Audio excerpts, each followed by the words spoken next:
ప్రభువునందు ప్రియ దేవుని బిడ్డలారా, నేటి వాక్య ధ్యానం కొరకు ప్రార్థన చేసుకుందాం. యోహాను సువార్త నుండి వాక్యాన్ని ధ్యానిస్తున్నాము.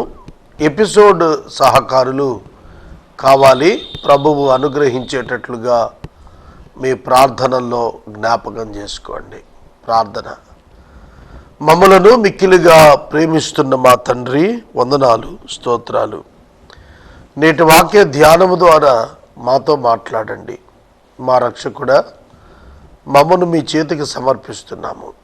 ఎపిసోడ్ సహకారులను విస్తృతంగా పంపండి. మాకు ఆర్థికపరమైన సమస్యల నుండి విడుదల దయచేయండి. ప్రభువా, ఎన్నిక లేని వారము మీరిచ్చిన కృపకై కృతజ్ఞతలు అర్పిస్తున్నాము. మా ప్రేక్షకులు రక్షణ పొందాలి, నిత్య జీవమునకు వారసులు కావాలి. ఘనత, మహిమ, ప్రభావాలు మీరే పొందాలి. యేసు నామమున వేడుకుంటున్నాము తండ్రి, ఆమెన్. ప్రియమైన దేవుని బిడ్డలారా, దయచేసి మీ పరిశుద్ధ బైబిల్ గ్రంథాన్ని తెరవండి. యోహాను శుభవార్త 8వ అధ్యాయము 48వ వచనం నుండి వాక్యాన్ని గమనించండి. నిన్న నేను కొంచెం ఈ వాక్యం చదివాను, కానీ సమయం చాలలేదు. అందుకే మరలా 48 నుండి ప్రారంభిస్తున్నాను. యూదులు యేసు మధ్య జరుగుతున్న వాగ్యుద్ధం. ఒక ప్రకృతి సంబంధమైన మనుషునికి, ఆత్మ సంబంధమైన మనుషునికి మధ్య సంభాషణ 2 పట్టాల వలె ఉంటుంది. 2 పట్టాలే, కానీ 2 కలవవు. అర్థమవుతుందా? ప్రకృతి సంబంధి ఆత్మ విషయాన్ని వివేచింపలేడు, గ్రహింపలేడు. ఇది వాస్తవం. అయితే ఆత్మ సంబంధమైన వ్యక్తి ప్రకృతి సంబంధమైన వ్యక్తిని కన్విన్స్ చేయలేడు. ఇది ఎప్పుడూ జరిగేదే. ఈ నేపథ్యంలో యూదులు మత నాయకులు, వారికి ప్రభువు మాటలు అర్థం కాలేదు. నీవు సమరయుడువును, దయ్యము పట్టిన వాడవును అని మేము చెప్పు మాట సరే కదా. అటాకింగ్ అంటారు దీన్ని. మాటలతో యుద్ధం చేయటం. యేసు సమరయుడు ఎట్లా అవుతాడు? యేసు యూదుడు. యేసు యోధా గోత్రానికి చెందినవాడు. యేసు దావీదు వంశంలో పుట్టినవాడు. సమరయుడు ఎట్లా అవుతాడు? స్లెడ్జింగ్ అంటారు. ఒక విధంగా ఒక వ్యక్తిపై ఆధిపత్యం ప్రదర్శించడానికి మాటలతో తోటాల వలె పేల్చి అవతల వ్యక్తిని డామినేట్ చేయడానికి ట్రై చేస్తారు. ఇదే మాటల యుద్ధం. అలాంటి మాటల యుద్ధం ప్రభువుపై ప్రారంభించారు. నువ్వు సమరయుడవు, దయ్యం పట్టినవాడు అని మేము అంటోంది సరే కదా. ఒకసారి ఆలోచించండి, ఈ ప్రశ్న ఎంత ఫన్నీగా ఉంటుందో. ఒక దయ్యం పట్టిన వాడి దగ్గరికి వెళ్ళి నువ్వు దయ్యం పట్టిన వాడవు అని అంటే సరే అంటాడా? అంటే వాళ్ళు యేసును అవమానపరచడానికి, గాయపరచడానికి, ఆయనను మారు మాట్లాడకుండా తగ్గేట్టు చేయటానికి యత్నం చేస్తున్నారు. That's not the spirit of competition. అది సరైనటువంటి ఆత్మ కాదు అట్లా చేయటం. అందుకు యూదులు నువ్వు సమరయుడువు అని మేము చెప్పు మాట సరియే కదా అంటే యేసు అంటున్నారు, నేను దయ్యం పట్టిన వాడను కాను, నా తండ్రిని గనపరచువాడను. మీరు నన్ను అవమానపరుస్తున్నారు. నేను దయ్యము పట్టిన వాడను కాను, నా తండ్రిని గనపరచువాడను. ఎంతో వ్యత్యాసం ఉంది. దయ్యము పట్టిన వాడు అపవాదిని మహిమపరుస్తాడు, దేవుణ్ణి మహిమపరచడు. యేసు పరిశుద్ధాత్మ చేత క్రియలు చేస్తున్నాడు. దైవావేశంలో ఆయన మాట్లాడుతున్నాడు. ఆయన తండ్రిని ఘనపరుస్తున్నాడు, మహిమపరుస్తున్నాడు. కానీ ప్రజలు ఆయన అవమానపరుస్తున్నారు. It's common. ఎవరైతే దేవుని మహిమపరుస్తారో వారిని లోకం అవమానపరుస్తుంది, సాధారణమే. నా మహిమను నేను వెతుకుటలేదు, వెతుకుచూ తీర్పు తీర్చుచూ ఉండేవాడు ఒకడు కలడు. నా మహిమను నేను వెతుకుటలేదు, వెతుకుచూ తీర్పు తీర్చుచూ ఉండేవాడు ఒకడు కలడు. ఒకడు నా మాట గైకొన్న ఎడల వాడన్నడు మరణం పొందడం నిశ్చయముగా చెప్పుచున్నాను ఉత్తరమిచ్చాను. ఎప్పుడైతే యేసు నా మాట విన్నవాడు, నా మాటను అంగీకరించిన వాడు, నా మాటను స్వీకరించినటువంటి వాడు ఎన్నడూ మరణం పొందడు అనగానే వాళ్ళు మరొక కౌంటర్ వర్డ్ ఇచ్చారు. ఏమిటంటే, నువ్వు దయ్యం పట్టిన వాడు అని ఇప్పుడు మాకు తెలుస్తోంది అన్నారు. దయ్యము పట్టిన వాడు అంటే you are not speaking like a human being, you are talking like possessed one. దురాత్మ ఆవహించిన వాళ్ళలాగా కనెక్షన్ లెస్ మాట్లాడుతున్నావు. నీ మాటలు గైకుంటే మరణం చూడకపోవటం ఏంటి? They are thinking about the physical death, శారీరక మరణం గురించి అనుకుంటున్నారు వాళ్ళు. ఒకడు నా మాట గైకొని ఎడల వాడు ఎన్నడూ మరణము చూడడని నీవు చెప్పుచున్నావు. మన తండ్రి అయిన అబ్రహాము చనిపోయింది కదా. కౌంటర్ వేశారు మళ్ళా. నా మాట విన్నవాడు మరణం చూడడు అంటున్నావు, నీవు నీ తండ్రి పంపాడు వచ్చానంటున్నావు. మరి అబ్రహాము కూడా అదే దేవుని భక్తుడు కదా. అప్పుడు నీ మాట వింటే మరణం చూడకపోతే అబ్రహాం ఎట్లా చచ్చిపోయాడు? మరి అబ్రహాము దేవునితో మాట్లాడిన వాడు కదా, అతడు ఎలాగ మరణించాడు? నీవు అతని కంటే గొప్పవాడవా? ప్రవక్తలు చనిపోయేది, మరి నీవు ఎవడవని చెప్పుకొనిచున్నావు అని అడిగారు. అందుకు యేసు, నన్ను నేనే మహిమపరుచుకున్న ఎడల నా మహిమ ఒట్టిది. మా దేవుడని మీరు ఎవరి గురించి చెబుతురో ఆ నా తండ్రియే నన్ను మహిమపరుస్తున్నాడు. మీరు ఆయన ఎరుగరు, నేను ఆయన ఎరుగుదును. చూడండి, అబ్రహాము కంటే నువ్వు గొప్పవాడువా? ప్రవక్తల కంటే నువ్వు గొప్పవాడువా? నిన్ను గురించి నువ్వేమని చెప్పుకుంటున్నావు? నన్ను గురించి నేను చెప్పుకుంటే విలువేముంది? నన్ను పంపిన తండ్రి నన్ను గురించి సాక్ష్యం ఇస్తాడు, అప్పుడు నా మహిమ ఏమిటో మీకు తెలుస్తుంది అని ఆయన అన్నాడు. మీరు ఆయన ఎరగరు, నేను ఆయన ఎరుగుదును. మళ్ళీ ఇక్కడ కూడా కాంట్రాడిక్టరీ. మీరు ఆయనను ఎరుగరు, నేను ఆయనను ఎరుగుదును. ఏమిటిది? ఒక్క యేసు మాత్రమే దేవుని ఎరిగినవాడు, ఒక్క యేసు మాత్రమే దేవుని ఎరిగినటువంటి వాడు. ఇక ఎవరునూ దేవుని ఎరుగరు. ఈ పదం అర్థం కావాలి, అర్థం కాకపోతే కన్ఫ్యూజ్ అవుతాం. తిమోతికి పౌలు గారు రాసిన లేఖ ప్రకారం సమీపించరాని తేజస్సులో అమరత్వం కలిగి ఆయన మాత్రమే వసిస్తున్నాడు, ఎవడును ఎన్నడును ఎప్పుడును ఆయన చూడలేదు అన్న లేఖనం ప్రకారం దేవుణ్ణి ఎరిగిన వాడు యేసు మాత్రమే. యోహాను 1:18 ప్రకారం ఎవడును ఎన్నడును దేవుణ్ణి చూడలేదు, ఆయన అద్వితీయ కుమారుడు, ఆయన రొమ్మునున్న ఆయన కుమారుడు ఆయన బయలుపరిచాడు అంటాడు. కనుక క్రీస్తు తప్ప నిత్య నిజ సత్య దేవుణ్ణి ఎవరు చూడలేదు. క్రీస్తు ప్రత్యక్షతనే మానవులు దేవునిగా చూచారు. అది మనం అర్థం చేసుకోవాలి.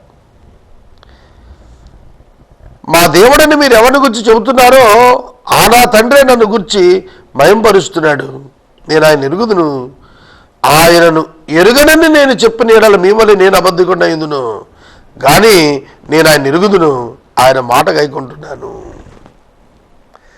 ఆయన ఎరుగనే అని నేను చెబితే ఆయన అబద్ధికుండా చేసినోడు అవుతాను, నాలో సత్యం ఉండదు. కాబట్టి నేను ఆయన ఎరుగుదును అనే చెబుతున్నాను. నేను ఆయన ఎరుగుదును, ఆయన మాట గైకుంటున్నాను, నేను ఆయన మాట వింటున్నాను. ఎవరు ఆయన? ఏమిటా మాట అంటే నా మాట ఆయన మాట అంటాడు మళ్ళీ. కాబట్టి రియల్లీ దేవర్ కన్ఫ్యూజింగ్. యేసు మాటలతో వాళ్ళు ఏమిటి ఇట్లా మాట్లాడుతున్నాడు అనుకుంటున్నారు తప్ప దీని వెనకాల ఉన్న ఆధ్యాత్మిక అర్థాలను వారు గ్రహించలేకపోతున్నారు. ఆయన మాట్లాడుతూ, మీ తండ్రి అయిన అబ్రహాము నా దినము చూతునని మిగులు ఆనందించెను, అది చూచి సంతోషించాడు. అబ్రహాము గారట యేసును చూడాలనుకున్నాడట. ఎవరు ముందు ఎవరు వెనక అవుతారు? అప్పుడు యేసే ముందు అవుతాడు. వెంటనే వాళ్ళు అడిగారు, 50 ఏళ్ళైనా లేవే, అబ్రహామును నువ్వు చూసావా? అబ్రహాము నిన్ను చూసి ఆనందించాడా? నిన్ను చూడాలని మిగులు ఆశించాడా? అంటే ఏం చెప్పాలనుకుంటున్నాడు ఇక్కడ? అబ్రహాము కంటే గొప్పవాడివా అని వాళ్ళు అడిగిన ప్రశ్నకు మీరు తేల్చుకోండి. నేను ఇచ్చే జవాబు ఏమిటంటే, అతడు నన్ను చూడాలనుకున్నాడు. నేను అతను చూడాలనుకోలే, అతడు నన్ను చూడాలనుకున్నాడు. చూసి చాలా ఆనందించేశాడు. కాబట్టి who is great? Jesus is great. Yesu తాను అబ్రహాము కంటే గొప్పవాడిని చెబుతున్నాడు. అబ్రహాము కంటే గొప్పవాడిని చెబుతున్నాడు ఈ మాటల్లో. అది వాళ్ళ కోపానికి కారణమైంది. చూడండి, మీ తండ్రి అయిన అబ్రహాము నన్ను చూచి సంతోషించాడు అన్నాడు. నీకు ఇంకా 50 సంవత్సరాలు లేమే, నువ్వు అబ్రహామును చూసావా అన్నప్పుడు యేసు అంటున్నాడు, అబ్రహాము పుట్టక మునిపే నేను ఉన్నానని మీతో నిశ్చయంగా చెప్పుచున్నాను. యేసు ప్రభు వయసు 33 సంవత్సరాలు, అబ్రహాము 2000 సంవత్సరాల క్రితం. 33 ఏళ్ళు ఆయన వచ్చి అంటున్నాడు 2000 సంవత్సరాల క్రితం ఉన్నాయని నన్ను చూశాడు అంటున్నాడు. చూసి ఆనందించాడు అంటున్నాడు. 50 ఏళ్ళు కూడా లేవే అంటే అబ్రహాం పుట్టక మునుపు ఉన్నాను అంటున్నాడు. అబ్రహాం 175 ఏళ్ళు బతికాడు. అబ్రహాము పుట్టక మునుపు నేనున్నాను. అబ్రహాము నన్ను చూచాడు, నన్ను చూడాలనుకున్నాడు. సోదరుడా, సోదరు, ఆదికాండము 18వ అధ్యాయంలో అబ్రహాము ప్రభువును చూచాడు. మమ్రేలో సింధూర వనంలో గుడారం దగ్గర అతడు ఉన్నప్పుడు దేవుని ప్రత్యక్షతలో క్రీస్తుని ఆయన చూశాడు. ఆదికాండం 15:1 వాక్యం ఆయనకు ప్రత్యక్షమైంది. 17వ అధ్యాయంలో సర్వశక్తి గల దేవుడు ఆయనకు ప్రత్యక్షమయ్యాడు. కనుక అబ్రహాము దేవుని చూచాడు. ఆయన యేసుక్రీస్తే. అదే చెబుతున్నాడు యేసయ్య కూడా, నన్ను చూచాడు అబ్రహాము, ఆనందించాడు అని. అబ్రహాం పుట్టక మునుపు నుంచి ఉన్నాను నేను.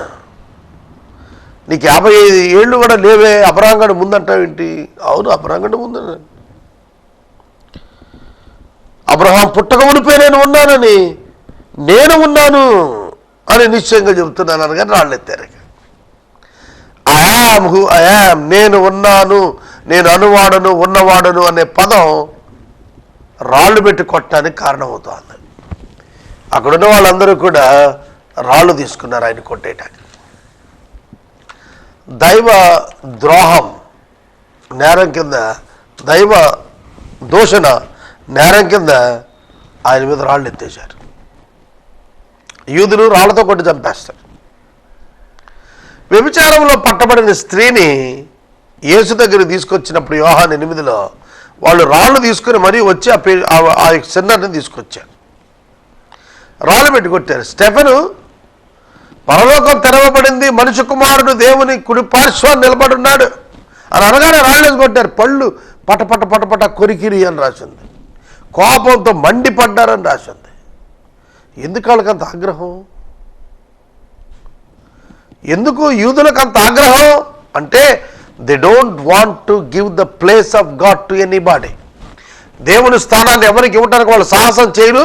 ఎందుకంటే వాళ్ళ చరిత్ర అంతా కూడా దేవునికి తగిన స్థానం ఇవ్వకపోతే జరిగినటువంటి నష్టాలను గురించిన చరిత్ర వాళ్ళకి చాలా ఉంది. ఆ కారణం చేత వాళ్ళు అది తట్టుకోలేరు. దైవదోషంను వాళ్ళు తట్టుకోలేరు. మోషే చెప్పాడు వాళ్ళకి, నీ కౌగిట ఉన్న నీ భార్య నిన్ను యెహోవాకు వ్యతిరేకంగా విగ్రహారాధన చేయమంటే ఆవిడ ఉపేక్షించద్దు అని అన్నాడు. అంటే మీరు అర్థం చేసుకోండి ఎంత సీరియస్ విగ్రహారాధన. ప్రభువు ఇక్కడ ఏం చేస్తున్నాడు, వాళ్ళు రాళ్ళు రువ్వటానికి రాళ్ళు పైకెత్తినప్పుడు దాగి ఆ దేవాలయంలో నుండి బయటికి వెళ్ళిపోయాడు. ప్రభువు అక్కడ దాగి దేవాలయంలో నుండి బయటికి వెళ్ళిపోయాడు.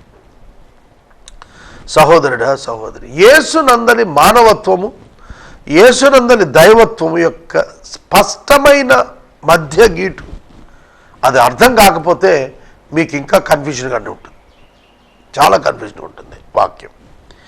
ఇక 8వ అధ్యాయం ముగించుకున్నాము. 8వ అధ్యాయములో యేసే దేవుడు అని ప్రకటన చేసేసుకున్నాడు. అబ్రహాము నన్ను చూడాలనుకున్నాడు. అబ్రహాము ఈయనెందుకు చూడాలనుకుంటాడు అంటే దేవుడు చూడాలనుకున్నాడు, చూశాడు. ఆ దేవుణ్ణి నేనేం చెప్పేశాడు ఇక్కడ. అబ్రహాం కంటే నేను ముందున్నానంటే అర్థం ఏంటి? 2000 సంవత్సరాల క్రితమే నేను ఉన్నాను అంటే అర్థం ఏంటి? He's comparing himself with the god, దేవునితో సమానంగా ఎంచుకుంటున్నాడని అర్థం. అంతే. దేవుని వాక్యాన్ని వింటున్న సహోదరుడ సహోదరి, 8వ అధ్యాయం ముగించుకున్న 9లోకి వెళదాము. 9వ అధ్యాయం చాలా ఉత్కృష్టమైనటువంటి అధ్యాయం. ఇందులో ఒక పుట్టి గుడ్డివాడు చూపు పొందటం జరిగిన సంఘటన ఇందులో కనిపిస్తుంది. ఆయన మార్గాన్ని పోతున్నాడు, పుట్టుగుడ్డి అయిన ఒక మనుషుడు కనపడ్డాడు.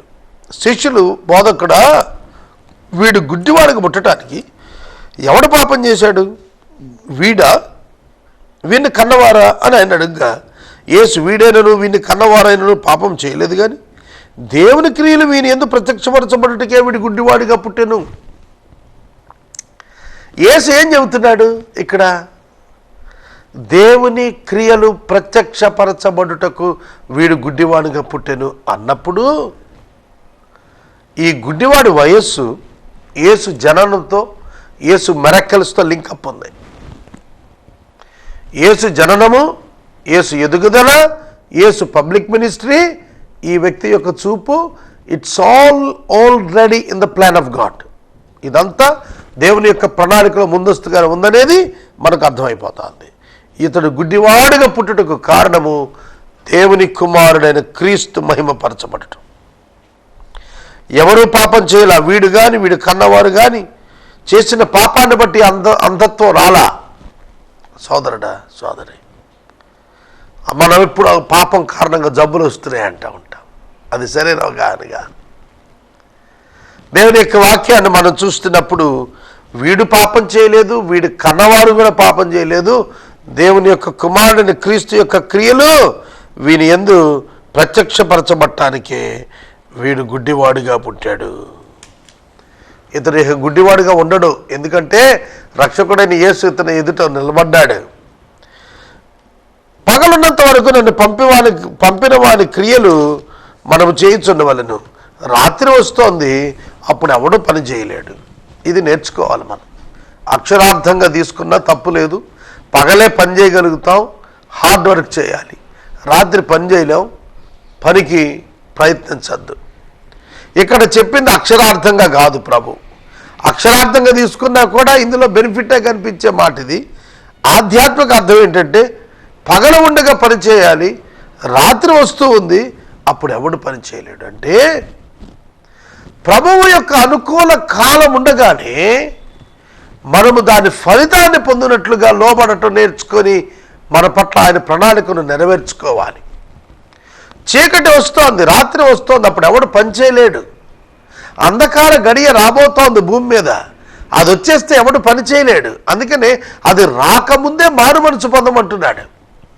సర్వలోకానికి వెళ్ళి సర్వసృష్టికి సువార్తను ఎందుకు ప్రకటించమన్నాడు ప్రభు? సమస్త లోకం ఆయన వైపు తిరిగి మారు మనసు పొంది రక్షించబడి ప్రభువు యొక్క బిడ్డలుగా తీర్చిదిద్దబట్టానికి ప్రభువు మనకు ఇస్తున్నాడు ఈ వాక్యం. చూడండి, రాత్రి వస్తోంది, అప్పుడు ఎవడు పని చేయలేడు. నేను ఈ లోకంలో ఉన్నప్పుడు లోకమునకు వెలుగును. ఆయన ఇట్లు చెప్పి నేల మీద ఉమ్మి వేసి ఉమ్ముతో బురద చేసి వారి కనుల మీద దాని బురదను పూసి సిలోయము పంపబడిన వాడని పేరున్న కోనేటికి వెళ్ళి అందులో కడుక్కో బాబు అని చెప్పాడు. సిలోయము అన్న మాటకు అర్థము పంపబడిన వాడు, the one who sent by God. శిలోయము అంటే ఏసే. శిలోహు వచ్చు వరకు అని సంఖ్యాకాండంలో చెప్పింది ఈ యేసు ప్రభువుని గుర్చే. యేసుక్రీస్తు ప్రభు యూదుల యొక్క జీవితాల్లో ఒక మహోన్నతమైనటువంటి కార్యాన్ని ఆయన చేయబోతున్నాడు. అది వాళ్ళు అర్థం చేసుకోలేదు. అందుకని ఆయన నేల మీద ఉమ్మి వేసి బురద చేసి బురద తెచ్చి ఆ పుట్టుగుడ్డి వారి కళ్ళకు రాసి సిలోయమును కోనేటికి వెళ్ళి ఆ సిలోయమును కోనేటిలో వెళ్ళి కడుక్కోమన్నాడు. అతడు వెళ్ళి కడుక్కొని చూపు గలవాడై తిరిగి వచ్చాడు. దేవుని నామానికి స్తోత్రం. చూపు గలవాడై వెనక్కి తిరిగి వచ్చాడు. ఒక ప్రక్కన యేసుక్రీస్తు ప్రభువును పట్టుకొని చంపాలని చూచే జనం పెరిగిపోతుంటే మరొక ప్రక్కన ఆయన కార్యాలు చూచి అనేక మంది ఆయన ఎందుకు వస్తూనే ఉన్నారు. సోదరుడా సోదరి, పరిశుద్ధ లేఖనాలు గమనించండి. దేవుని యొక్క వాక్యాన్ని గమనించండి. పుట్టుగుడ్డివానికి యేసు బురద రాసి మరి స్వస్థత ఇచ్చాడు, కళ్ళు ఇచ్చాడు. మంచి కళ్ళున్నవాడు బురద రాయబడితే ఉన్న కళ్ళు పోతాయి. కానీ పుట్టుగుడ్డివానికి యేసు రాసిన ఆ బురద సిలోయమును కోనేటిలో వెళ్ళి కడుక్కున్నప్పుడు అతడు చూపు పొందినవాడయ్యాడు. కాబట్టి పొరుగువారు వాడు భిక్షకుడని అంతకుముందు చూచిన వారు వీడు కూర్చుండి భిక్షమెత్తుకున్నవాడు కాడా అని వీడే అని కొందరును, వీడు కాడని కొందరును, వీడిని పోలి ఉన్న వాళ్ళు కొందరును అంటున్నారు. వాడైతే నేనే అని అనెను. చూసారా, వాడైతే అంటున్నాడు నేనే. అతనో కాదో అన్నట్టుగా మిగతా వాళ్ళు చూస్తుంటే హీఈస్ క్లారిఫైయింగ్ ద డౌట్, నేనే అతన్ని. వారు అంటున్నారు నీ కన్నులలా తెరవబడ్డాయి అబ్బాయిని అడిగారు. యేసు అని ఒక మనుషుడు బురద చేసి నా కన్నుల మీద పూసి సిలోయమును కోనేటికి వెళ్ళి కడుక్కోమని నాతో చెప్పాడు. నేను వెళ్ళి కడుక్కొని చూపు పొందాను. వారు ఆయన ఎక్కడా అని అడుగ్గా వాడు నేను ఎరుగను అన్నాడు. ఒక గొప్ప స్వస్థత యేసు అతనికి ఇచ్చిన తర్వాత అతడు ఎరుగకుండానే ఆయన తప్పుకొని వెళ్ళిపోయాడు. ఇవాళ మన హీలర్స్ అట్లా ఉంటారా? అట్లా ఉండరు, అట్లా ఉండరు. సోదరుడా, సోదరి, దేవుని యొక్క వాక్యము హెచ్చరిక చేస్తోంది మనకు. దేవుని యొక్క వాక్యము తెలియజేస్తోంది. భిక్షకుడు అని వాళ్ళు అనుకున్న మాట ఆశ్చర్యచకితులు చేస్తోంది. ఇతడే కదా, ఇతను కాడా? అవును ఇతడే. వీడే అని కొందరు, వీడు కాడు అని కొందరు, వీడిని పోలినవాడు మరొకడేమో అని కొందరు. ఒక్కొక్క మనిషి ఒక్కసారి గుడ్డివాడిని చూసి రకరకాల వ్యాఖ్యానాలు పెడుతున్నారు. ఇప్పుడు సోషల్ మీడియా అంతే కదా, ఒక ఫోకస్ ఏదైనా వస్తే దాని మీద డిఫరెంట్ ఒపీనియన్స్ వచ్చేస్తాయి వెనకాల. అలా డిఫరెంట్ ఒపీనియన్స్ చెబుతున్నారు వాళ్ళు. యేసైతే ఒకటే నిర్ణయం చెబుతున్నాడు, నేనే క్రీస్తుని, నేనే యేసుక్రీస్తుని అని చెప్పాడు. దానికి నీ కన్నులు ఎలా తెరవబడ్డాయి అని వాడిని అడిగితే యేసుని ఒక మనుషుడు బురద చేసి నా కన్నుల మీద పూసి సిలోయమును కోనేటికి వెళ్ళి కడుక్కోమని చెప్పాడు. నేను వెళ్ళి కడుక్కొని చూపు పొందాను. వారు ఆయన ఎక్కడా అని అడుగ్గా నేను ఎరుగను అని. He doesn't know the address of Jesus. ఆయన ఎక్కడుంటాడంటే చెప్పలేకపోయాడు. తనకు స్వస్థత అయితే వచ్చింది కానీ చిరునామా తెలుసుకోలేకపోయాడు. ప్రియ దేవుని బిడ్డలారా, యేసు వారి జీవితాలకు చాలిన వాడుగా వారు గ్రహించలేకపోతున్నారు. ఆయన సరిపోయినవాడు, పుట్టుగుడ్డివాడు కనులు తెరిచినవాడు లోకానికి బాగు చేయలేడా? అది వారు గుర్తెరగలేకపోయారు. అంతకుముందు గుడ్డి అయి ఉండిన వారిని వారు పరిచర్య ఎద్దకు తీసుకుని పోయారు. యేసు బురద చేసి వారి కనులకు పూసినటువంటి దినము విశ్రాంతి దినం. విశ్రాంతి దినాన హీలింగ్ క్యాంపెయిన్ ఏమిటండి అని యేసు ప్రభువుని మందలించారు. వాళ్ళు యేసుక్రీస్తు ప్రభువుని వాదించారు. యేసుక్రీస్తు ప్రభువుని వాళ్ళు హెచ్చరిక చేశారు. శాస్త్రులు పరిచయంలో కొందరు ఈ మనుషుడు విశ్రాంతి దినం ఆచరించట్లేదు కనుక దేవుని యొద్ద నుండి వచ్చినవాడు కాడు అని చెప్పారు. పాపి అయిన మనుషుడు ఇలాంటి సూచక్రియ ఎలా చేయగలడని చెప్పి కొందరు అన్నారు. ఇట్లు వారిలో భేదం పుట్టింది. ఏక తీర్పు కొరకు వారు ఎదురు చూడలా, వారిలో వారికి భేదం పుట్టింది. వారిలో వారికి భేదం పుట్టింది. ఎటువంటి మాట అండి? వారిలో వారికి భేదం పుట్టెను. ప్రియమైన దేవుని బిడ్డలారా, దేవుని పిల్లలకి ఇలా భేదాలు పుట్టవు. అవగాహన పెరుగుతుంది, అవగాహన పెరుగుతుంది తప్ప భేదాలు పుట్టవు. దేవుని పిల్లలు భేదానికి ఆకర్షితులు అవరు.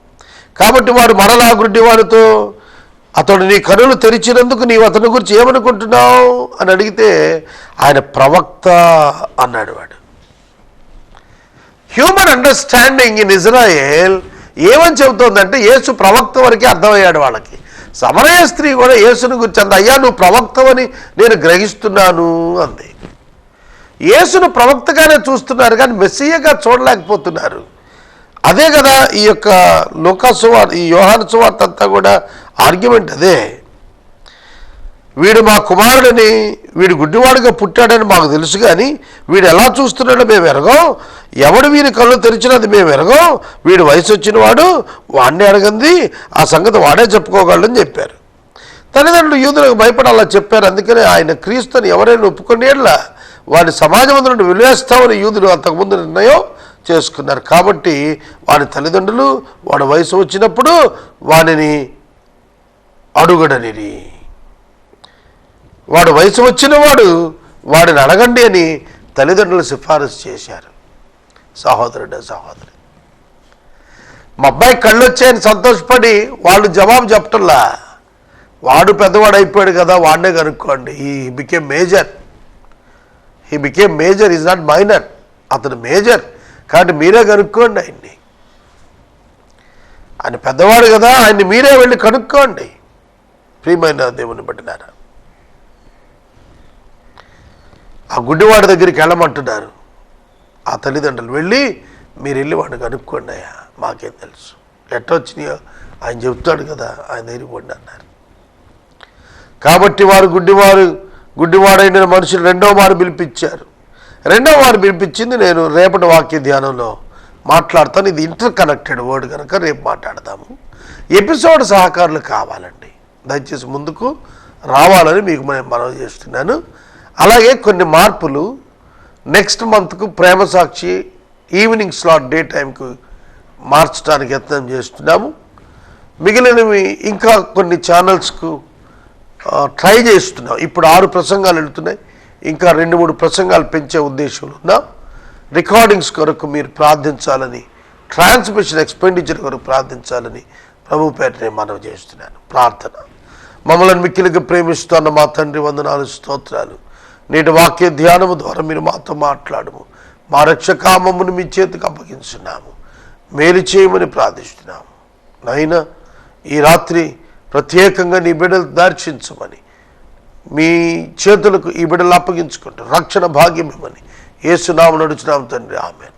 తండ్రి అయిన దేవుని ప్రేమ, కుమారుని యేసయ్య కృప, పరిశుద్ధాత్మ యొక్క అన్యోన్య సహవాసం సదాకాలం మనందరికి తోడైనను గాక, ఆమేన్.